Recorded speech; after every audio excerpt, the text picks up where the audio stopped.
আসসালামু আলাইকুম, শুভ সকাল। আশা করি আপনারা সবাই ভালো আছেন। আমরাও আলহামদুলিল্লাহ ভালো আছি। আজকের ভিডিওটা আমি সকাল থেকে শুরু করেছি।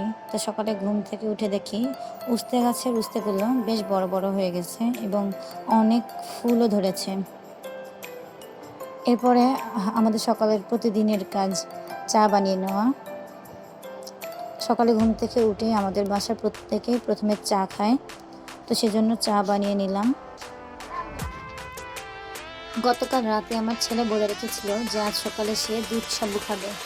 তো সকালে ঘুম থেকে উঠেই দুধ সাবু রান্না করে নিলাম। সাবুটাকে 2-3 ঘন্টা আগে আমি ভিজিয়ে রেখেছিলাম।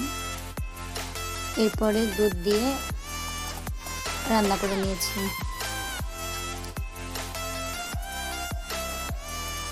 অনেকদিন ধরে আমারও আসলে খেতে ইচ্ছা করছিল দুধ সাবু, কিন্তু যেহেতু খুব সকালে স্কুলে যেতে হচ্ছে তাই রান্না করা হয়নি আর খাওয়া হয়নি।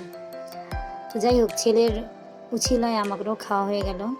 আর যে গরম পড়েছে, দুধ সাবু রান্না করে ফ্রিজে রেখে তারপরে খেয়ে খুব তৃপ্ত হলাম। আমি যখন রান্না করছিলাম তখন আমার ছেলে ঘরের অবস্থা কি করেছে একবার শুধু দেখুন। সে বই খাতা নিয়ে বসে সব ছড়িয়ে ছিটিয়ে একাকার করে ফেলেছে। তাকে 5 মিনিট চোখের আড়াল করলে আমার 1 ঘন্টার কাজ বেড়ে যায়। এই জন্য তাকে চোখের আড়াল করা যায় না, সবসময় কাছে কাছে নিয়েই কাজ করি। তো যাই হোক, সব কাজ শেষ করে বিকালে আমার ছেলে বায়না ধরেছিল যে আবার একটু কুটির শিল্প মেলায় যাবে। তো সেখানে যাওয়ার উদ্দেশ্যে বেরিয়েছিলাম। বের হয়ে যখন আমরা আরবপুরের কাছাকাছি, তখন থেকে এত পরিমাণ জ্যাম যে সেখান থেকে আর মেলা পর্যন্ত যাওয়ার ইচ্ছা হলো না। আমরা ওখান থেকে ব্যাক করে কালেক্টরেট ভবনের এখানে আসলাম। কালেক্টরেট ভবনের ভিতরে আমরা অনেকটা সময় পার করলাম, যেহেতু ছেলেকে কথা দিয়েছিলাম বাইরে নিয়ে যাব, তাই বাইরে নিয়ে আসা।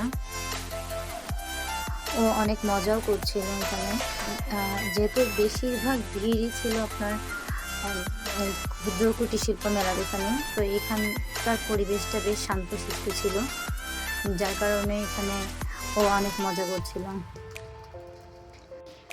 অনেক দৌড়াদৌড়ি করে হাঁপিয়ে যাওয়ার কারণে তাকে 1 গ্লাস মাঠা খাওয়ালাম। আর প্রচণ্ড গরমের কারণে ঠান্ডা পানি খাওয়ার জন্য গলা এরকম বসে গেছে। তো যদি আমার ভিডিওটি ভালো লাগে তাহলে অবশ্যই আপনারা আমার চ্যানেলটি সাবস্ক্রাইব করে পাশে থাকবেন। ধন্যবাদ সবাইকে। আল্লাহ হাফেজ।